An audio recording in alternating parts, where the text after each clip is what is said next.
You are waking up at 2 a.m. not because you need to pee. You go to the bathroom because you are already awake. Now, look, let's be honest.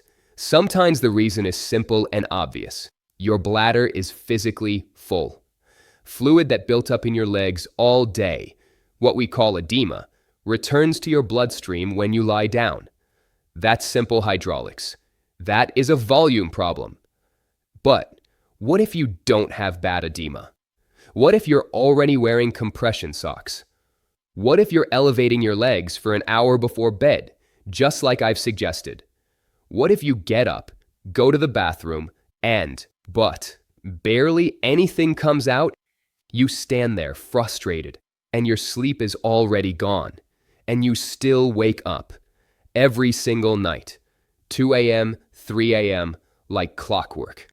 This means you have a signal problem, not a volume problem. Your sleep switch in your brain is broken. Today, I'm going to show you the 5 silent thieves that sneak into your bedroom and break your sleep, making you mistakenly blame your bladder for everything. And thief number 1 is the most cunning and the most common.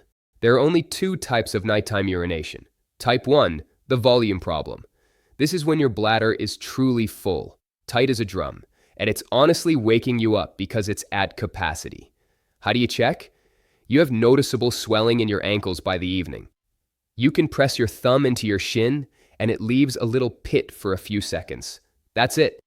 Fluid from your legs. The solution, as we've discussed many times, is compression socks during the day and mandatory leg elevation on pillows for 1 to 2 hours before you get into bed. This drains that fluid before you lie down. If this is your only problem, congratulations. You know your enemy. You might not even need the rest of this video. Type 2, the signal problem. Now, this is completely different. You wake up, you lie there for a second in the quiet, and only then does your brain seem to scan your body and say, oh, by the way, I guess I could pee a little too. Your bladder is not full. It could have easily lasted until 6 or 7 a.m. But something else, a silent thief, knocked you out of your deep sleep. And as soon as you were awake, you noticed the slightest urge that you would have completely slept through if you were in a deep sleep phase. You're fighting the wrong enemy. Your problem isn't the plumbing, it's the alarm system. So what's breaking your alarm system? Here are the 5 real culprits. Silent thief number 5, the sugar crash. This happens right around 2 or 3 a.m. You blame the water you drank at 8 p.m., even though you followed the no drinks 2 hours before bed rule. But the real culprit is your dinner back at 7 p.m. Here's the mechanism. Explained simply. You eat fast carbs for dinner, a big plate of pasta, a pile of mashed potatoes, several slices of white bread, or a sugary dessert. Your blood sugar spikes, your pancreas sees this, panics, and releases a ton of insulin to get that sugar out of your bloodstream. But it often overshoots the mark. It works too hard. And so, at 2 a.m., that insulin has worked so well that your blood sugar crashes below normal. This is called reactive or nocturnal hypoglycemia. To your brain, this is a 5-alarm fire. It's a life-threatening emergency. Your brain runs on glucose, and a shortage is a SOS signal. To save you from starving in your sleep, your brain hits the panic button and orders your adrenal glands to release stress hormones, primarily cortisol and adrenaline. Boom! You are instantly awake. Your heart might be pounding. You might feel a wave of anxiety. And what happens in that moment? You're lying there, wide awake from an adrenaline rush, and, oh, I guess I have to pee. You get up and go, 100% convinced your bladder woke you up. But it didn't. The sugar crash did. The fix? A smart dinner. Your rule of no eating for 3 hours before bed is golden. But it only works if that last meal is the right one.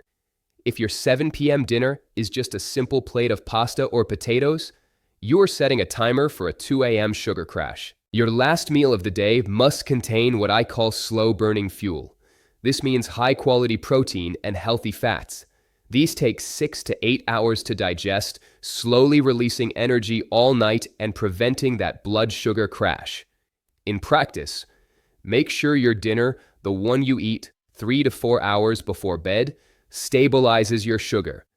Not just a salad, but a salad with a chicken breast or fish.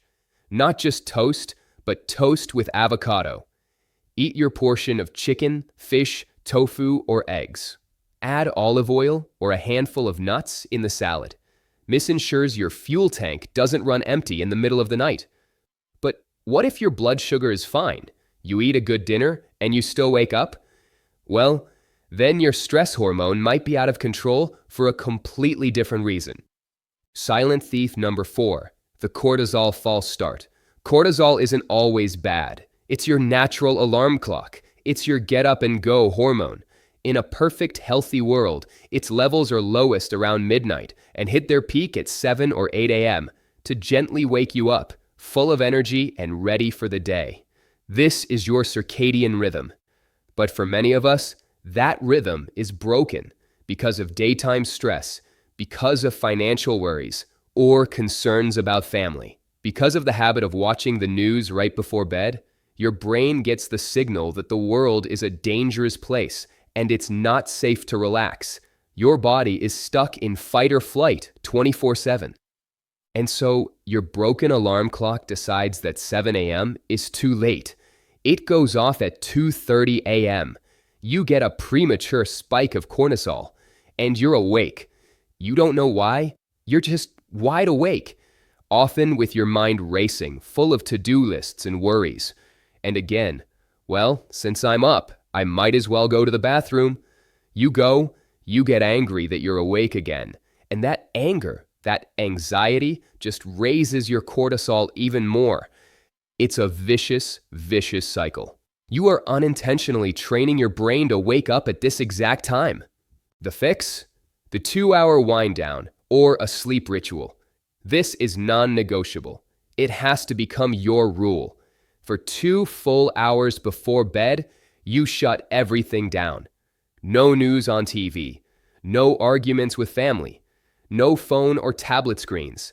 The blue light from these devices is a direct signal to your brain that it's noon, and it blocks your body's production of the sleep hormone melatonin.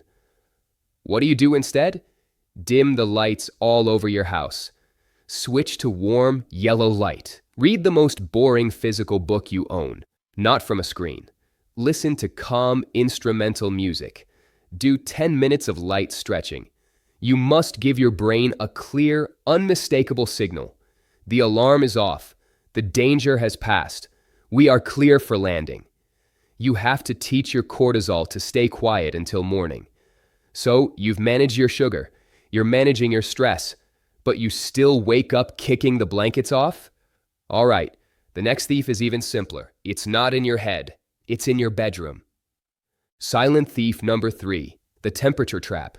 An overly hot bedroom is one of the most powerful yet ignored factors disrupting your sleep. To achieve deep, restorative sleep, stages 3 and 4, your core body temperature must drop by 2 to 3 degrees Fahrenheit. This is a physiological requirement, not a preference. Your brain initiates sleep as your body temperature falls, aided by the hormone melatonin. But if your bedroom is 75 degrees Fahrenheit, 24 degrees Celsius, and you're under a heavy comforter, your body can't cool down. It struggles all night to release heat, preventing you from dropping into deep sleep.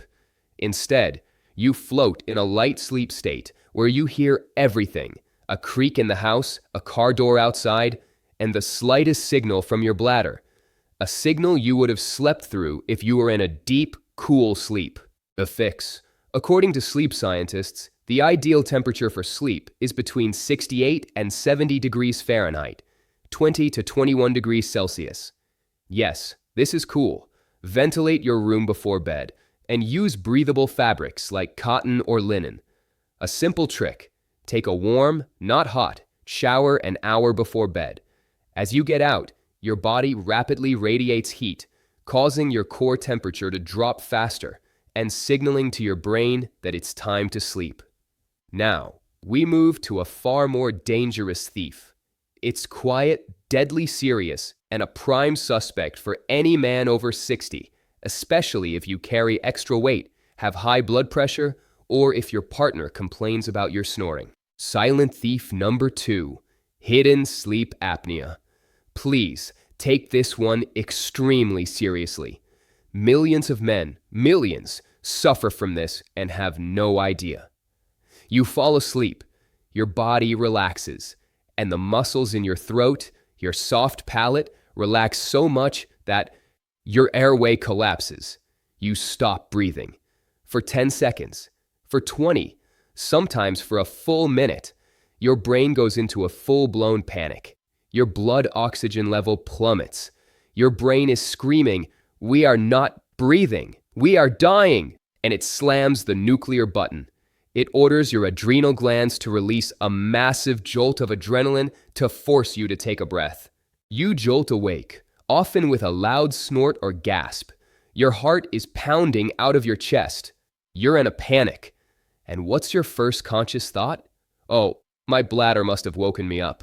Yeah, that's it. I'll go to the bathroom. You go to the bathroom having no idea that 15 seconds ago you were literally suffocating. You blame your prostate, you blame water, you blame your age, when in reality, you have a serious, life-threatening breathing problem. What's more, these breathing interruptions and the pressure changes in your chest actually cause your heart to release a special hormone, ANP, that orders your kidneys to produce more urine urgently. So apnea doesn't just wake you up, it also fills your bladder. The fix? There are no home remedies for this. This is not a DIY project. If you snore loudly and irregularly, if your wife or partner says you stop breathing or gasp at night, if you wake up feeling completely exhausted no matter how long you slept, if you fall asleep in your chair during the day, if you have high blood pressure that won't go down with medication, talk to your doctor immediately about getting a sleep study, a polysomnography.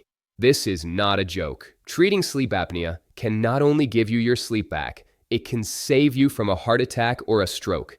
And that brings us to thief number 1. It's the most common. It's the master key that makes all the other thieves 10 times more effective. It's an invisible deficiency. It's the brake fluid your brain is missing. Silent thief number 1. The brake fluid deficit, magnesium. If your brain is a high-performance car, magnesium is the brake pedal. It's nature's Valium. Magnesium is the master relaxation mineral in your body. It's involved in hundreds of biochemical reactions. It calms your nervous system by binding to the calm down receptors, GABA, in your brain. It tells your cortisol, thief number 4, to shut up at night and helps maintain a healthy circadian rhythm. It helps regulate your blood sugar, thief number 5. It relaxes your muscles, preventing cramps and restless leg syndrome.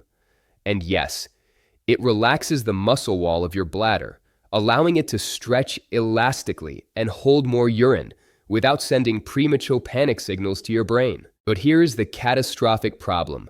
By some estimates, up to 80% of people over 60 are chronically deficient in magnesium. Why? Our grandparents got it from their food. We don't.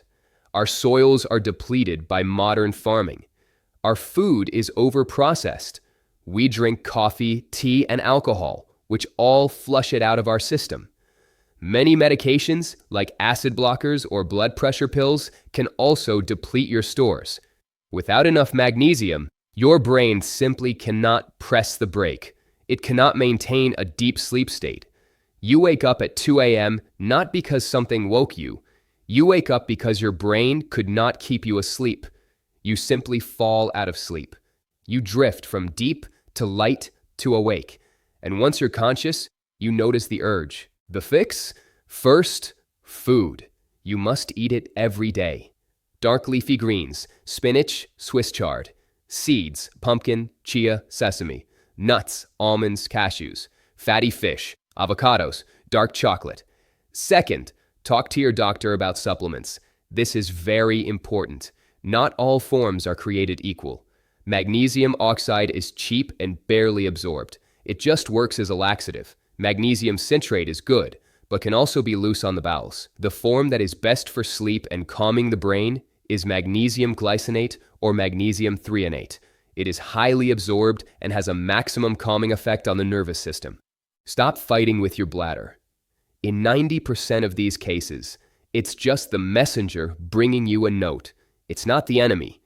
The real enemies are sugar crashes, broken cortisol, a hot bedroom, sleep apnea, and a brake fluid deficit. They're the ones breaking your deep sleep. So here's your two-step plan. Step 1, figure out your type. Tonight, do you have a volume problem, swollen ankles, or a signal problem, waking up but your bladder isn't full? Or maybe both? Step 2, if it's volume, your weapons are compression and leg elevation. If it's signal, your weapons are a smart dinner, stress control, a cool room, a breathing check, and possibly magnesium. And now, I have a challenge for you. I want you to accept it. Don't try to fix all 5 problems at once. That's unrealistic. Pick one. The one that made you say, aha, that is definitely me. Maybe it's the smart dinner with protein. Maybe it's setting your thermostat to 69 degrees, 20 Celsius. Maybe it's the no news for 2 hours rule. Try it. Commit to it for 3 nights in a row. And then, and please don't forget, this is important for all of us, come back to this video and write in the comments, I tried your method, it worked, or it didn't work. Let's build real-world data together and see what works best for our community. Thank you for watching. Subscribe to the channel if you haven't already, because in our next videos, we're going to keep figuring out how to get our health and our sleep back. Take care of yourselves.